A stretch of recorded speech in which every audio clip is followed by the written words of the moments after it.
Ba't ka nagagalit? Yan na yung mga anak mo, Per. Sa amoy lang yan, Per, pero mga anak mo yan.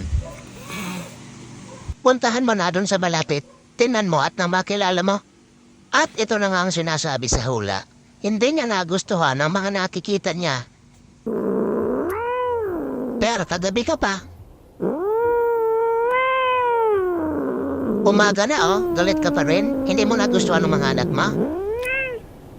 Sa ayaw at sa gusto mo, Per, mga anak mo yan. Ayaw mo ba? Tatay ka na. Yan na yung pinaghirapan mo ah. Tapos hindi ka pa kumakain. Pag lumaki na yung mga anak mo, madami ka ng kalaro. Anong hindi? Ikaw nga ang tatay, Per.